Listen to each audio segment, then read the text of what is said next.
Okay, so we're in the middle of this massive global energy crunch, right? And everyone's scrambling for clean, reliable power. You've probably heard that nuclear energy is making a huge comeback, but there's a really surprising twist to this story. Today, we're going to talk about the hidden power of restarting old nuclear plants and why it might just be one of the absolute smartest energy moves we can make right now. So it seems simple, right? The world wants more nuclear power and it wants it now. But here's the big problem, the one that doesn't get talked about nearly enough. Where are we going to get the fuel?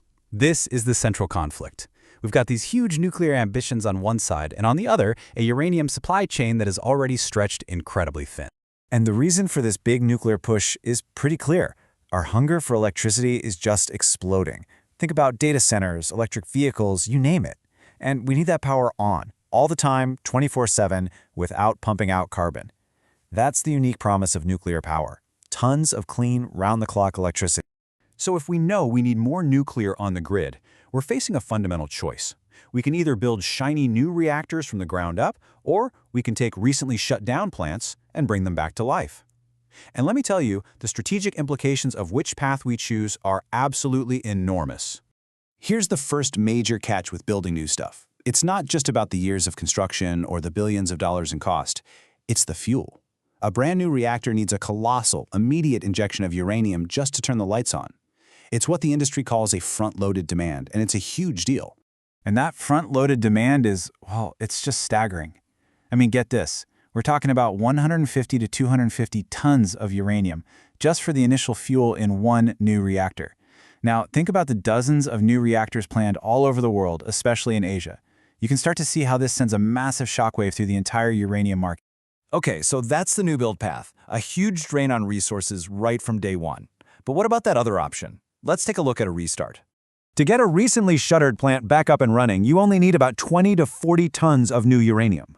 The difference is just incredible. It's a tiny fraction of the fuel for basically the same amount of power. This really paints the picture, doesn't it? On one side, you have this mountain of fuel needed for a new reactor, and on the other, this tiny little sliver required for a restart. This, right here, is what we mean by atomic efficiency. So what's the secret here? I mean, how is that even possible? Well, it's actually pretty clever. You see, these plants that were recently shut down, they still have most of their fuel just sitting there, right on site, in what are called spent fuel pools. This means they can literally reuse 60 to 70% of their old fuel core. And the result? It's incredible. You get a huge boost in generating capacity while only using 5 to 10% of the new uranium that a brand new plant would demand. And look, this isn't just some neat accounting trick. It's a vital national strategy, especially for a country like the United States. The math on these restarts becomes absolutely critical when you look at America's unique energy situation. Right now, the U.S. produces less than 2% of the uranium its own reactors need.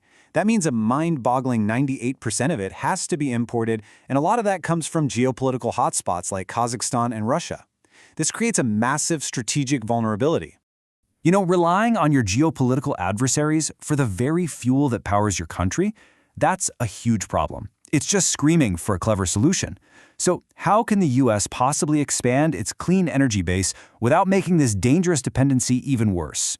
Well, this is where a strategy called the supply bridge comes into play. The idea is to use these incredibly fuel-efficient restarts to add gigawatts of clean power right now with almost zero impact on that strained global uranium market. And what this does is buy us precious time. And what do we do with that time? It's the time needed to rebuild the entire domestic fuel supply chain from the ground up. It's the window we need to develop new American mines, to expand enrichment facilities. That's what makes uranium usable as fuel, so we aren't reliant on foreign powers, and to rebuild the nation's own strategic stockpiles of uranium. And this isn't just some abstract theory, it is already happening. Take a look at these real-world projects leading the charge. You've got Palisades in Michigan, Crane in Pennsylvania, and Duane, Arnold in Iowa. What's so incredible here is that ratio. We're talking about hundreds and hundreds of megawatts of clean power for just a handful of tons of new fuel. These projects are the very first pillars of that strategic supply bridge. Here's the key takeaway. A few of these restarts can add gigawatts of power to the grid, but their fuel demand is so low that it acts as a buffer. It basically protects the market from the massive demand shock that's coming from all those new reactors being built around the world. It is absolutely essential to understand, though, that this strategy has a deadline. The supply bridge is not the final destination. It's a temporary fix, a clever maneuver designed to get us safely to the other side. The clock is definitely ticking. When you boil it all down, this whole restart strategy is basically buying the industry about 3 to 5 years of breathing room. It's this incredibly critical window of opportunity. So the real question isn't a technical one anymore, it's a strategic one. We're being handed a head start, a chance to get our act together. The question is, what are we going to do at that time?